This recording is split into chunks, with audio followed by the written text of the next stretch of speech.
I apologize with that other video. I completely missed it. We're at the end of Amud Beit. So, continuing with Daf 12, the end of Amud Av. So now we're halfway. It is so early in the morning. Let's see. It is 3 a.m. Let's see. Okay, so Daf 12, Amud Beit.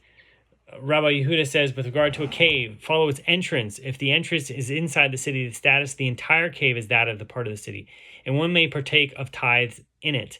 With regard to a tree, follow its boughs. The Baraita that states that with regard to the second tithe in Jerusalem, the city's refuge, one follows the boughs, is in accordance with the opinion of Rabbi Yehuda. The Gemara rejects this explanation. Say that you heard Rabbi Yehuda express this opinion with regard to the second tithe produce in a situation where his ruling is a stringency, as in the case where the trunk of a tree is outside of Yerushalayim and its boughs are inside Yerushalayim. Just as among its boughs one may not redeem second tithe produce, and he must partake of it in Jerusalem, so too at its trunk he may not redeem second tithe produce, even though it stands outside of Jerusalem. So too in a case where the trunk of a tree is inside and its boughs outside, there is a stringency. Just as among its boughs one may not partake of second tithe produce without redemption, so too at its trunk he may not partake of second tithe produce without redemption, even though it stands inside Jerusalem. But with regard to cities of refuge, it may be otherwise. Granted, if its trunk is outside the boundary and its boughs are inside, just as among its boughs the blood redeemer may not kill the unintentional murderer, so too at its trunk he may not kill him. But if its trunk was inside and its boughs outside, one would say that just as among its boughs the blood redeemer may kill him, at its trunk he may also kill him. Isn't the unintentional murderer standing inside the city of refuge? How could one say that it is permitted for the blood redeemer to kill him inside the city? Rava said that it can be explained as follows. In the case where its trunk is inside the boundary and its boughs outside, the unintentional murderer was standing at its trunk. Everyone agrees that the blood redeemer may not kill him. And when Rabbi Yehuda said that the trunk follows the boughs, he did not intend to include that case. If the murderer is standing among the boughs of the tree, and the blood redeemer is able to kill him with arrows and pebbles, everyone, including the rabbis, agrees that the blood redeemer may kill him as the boughs are outside the city. And when they disagree is with regard to whether its trunk can become a step for its boughs, enabling the blood redeemer to gain access to the unintentional murderer there. One sage, Rabbi Yehuda, holds its trunk can become a step for its boughs. The blood redeemer may gain access to the boughs extending outside the boundary and kill the unintentional murderer by climbing the trunk inside the city. It was in that context that Rabbi Yehuda says that the trunk follows the boughs. In one sage, the rabbis hold its trunk cannot become a step for its boughs. Rav Ashi said, what is the meaning of Rabbi Yehuda's statement, follow its boughs?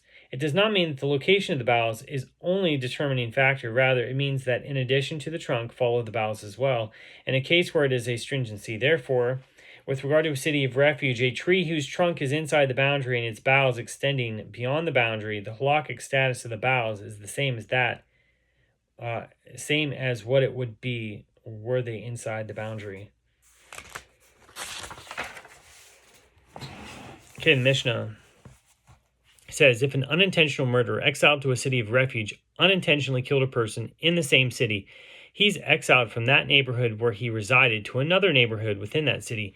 And a Levite who is a permanent resident of a city of refuge and unintentionally killed a person is exiled from that city to another city. Apropos the halacha in the Mishnah that a Levite is exiled from one city to another city, the Gemara cites that which the sages taught with regard to the verse. And one who did not lie in wait, quote, and I will appoint for you a place where he may flee. Exodus 21:13. And I will appoint for you. God said to Moses, there will be a place that provides refuge for unintentional murderers already during your lifetime. A place, it will be from your place, meaning the Levite camp served as the place that provided refuge in the wilderness.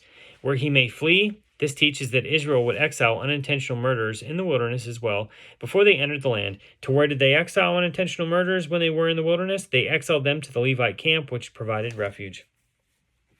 Okay, from here, the sages said, a Levite who killed unintentionally is exiled from one district to another district, to a different Levite city in the other district. And if he was exiled to a city in his own district, he is admitted to the city in his district, which provides him with refuge.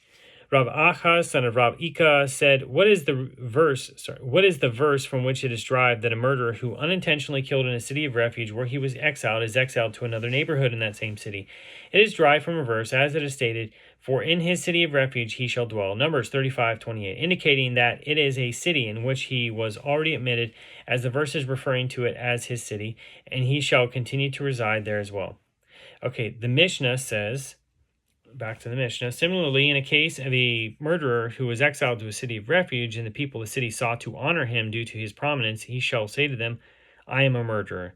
If the residents of the city say to him, We are aware of your status, and nevertheless we wish to honor you, he may accept the honor from them, as it is stated, and this is the matter, davar, of the murderer, Deuteronomy 19, verse 4, from which it is derived that the murderer is required to say, ledaber, to them that he is a murderer. He is not required to tell them any more than that. And that is the end of Daf 12, Amud Beit.